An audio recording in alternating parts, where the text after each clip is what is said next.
So, at the beginning of the American Revolutionary War, the colonists felt the hype, because we beat the British back at Lexington and Concord. We fought them well at Bunker Hill. So now there was some hype, like, yeah, we can do this. We can take on the British, and right away, the British start kicking our butts.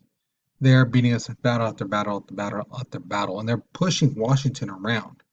Now, the thing is, on December 25th, 1776, Washington was on one side of the Delaware River, whereas the British were on the other side.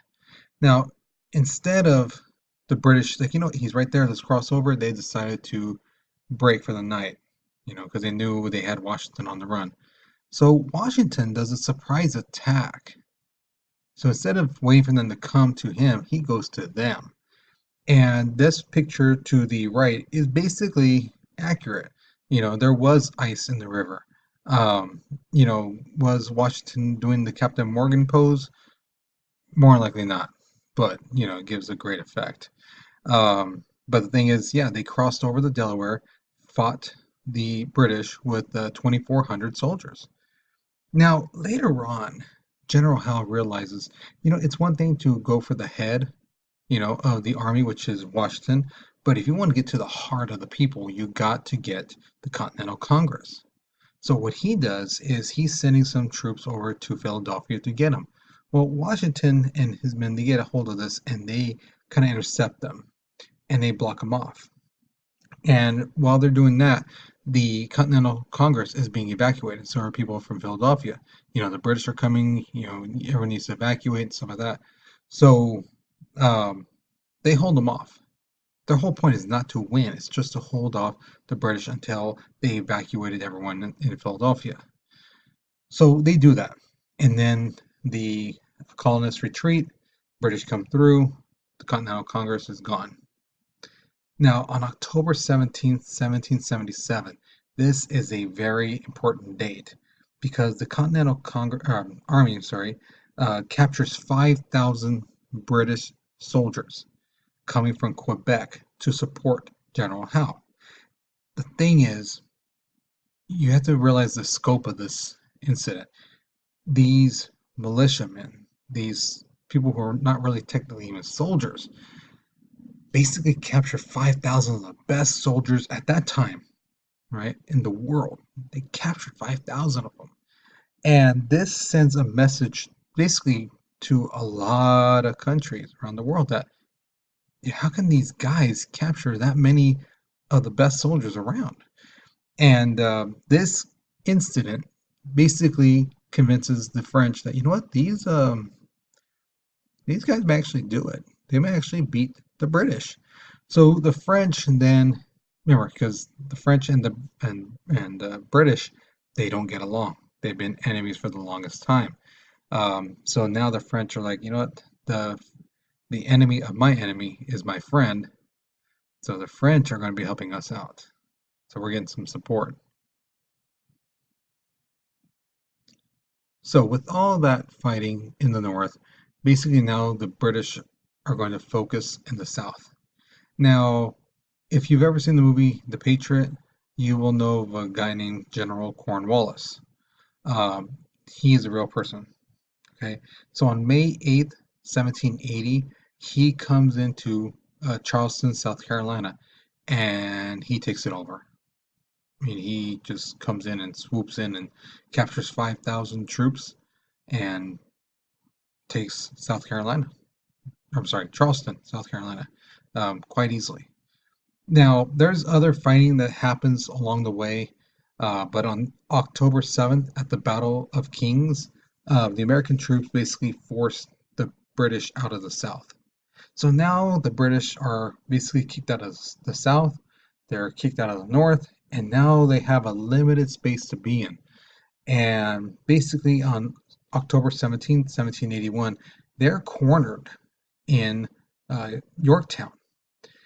So Cornwallis is in Yorktown. He's in this area near the shore, and you have the Continental Army, militia, and then they're shooting cannons, they're shooting guns, and on the ocean side you have the French ships, and they're blasting cannons, you know, and American ships they're blasting cannons. So you got fire coming from both sides, and Cornwallis is stuck there with 8,000 troops with um, no reinforcements, no new supplies, and things like that. So they're cornered, and he offers his surrender.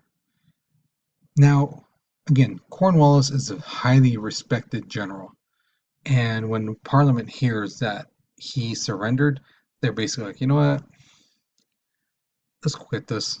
It's over with. And peace talks begin in April 1782. Now, the Treaty of Paris is the official ending of the peace talks. We come to an agreement. But if you look at the date, the peace talks begin April 1782 and they end September 3rd, 1783. Over a year of negotiations, basically discussing things like about boundary borders and things like that, trade, whatever it may be. So it takes a while. And also, the losing country has to give reparations, some type of payment. Okay. Um, but on September 3rd, 1783, the United States is truly officially recognized as a free nation.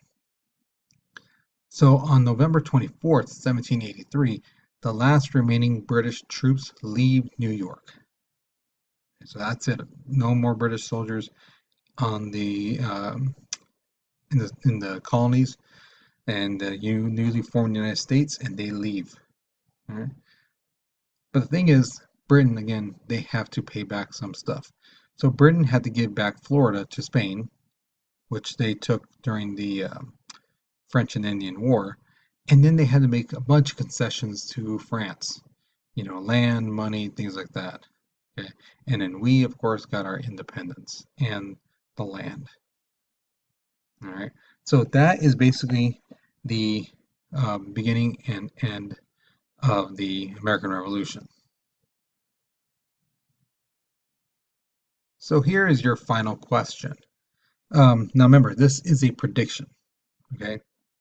So this is not like I want you to know something. I want you to research or anything like that. No, no. This is just a prediction. What do you think? On a scale of 1 to 10, predict how hard you think it will be to get the new United States government started and running efficiently. All right. So how long do you think it's going to take? You think it's going to be really easy? Because you have people like uh, Ben Franklin, John Adams, Thomas Jefferson, Alexander Hamilton, you know, uh, James Monroe, things like that. These guys, these geniuses. Um, do you think that because they had them, that it's going to be they're going to start right away? It's going to be perfect. It's going to be great. Or do you think that it's going to be extremely hard because basically starting anything is just excruciating? So what do you think? You think it's going to be really easy, really hard, maybe somewhere in the middle, somewhere in between those two spots? Okay, so give a number, okay, based on the scale, and then why do you think this? Now, remember, that's the key part. Why do you think this? Why do you think it'll be really easy, kind of easy, sort of in the middle, a little bit hard, but not too hard, or really hard? Where would you put it, and why? Why is the key? All right. So once you're finished with that, you are done with this um, thing of notes. Now, be sure that you put your name on it. That's been a big issue lately. A lot of people don't put their names on their papers, and now the paper's getting graded, but nobody's getting the credit. So be sure you put your name on the paper. But that's it. Okay, so once you come into class, turn into the basket, right by the door, the black basket, and that's it. All right, so I'll see you guys later, and you guys have a good day. All right, so take care. Have a good day.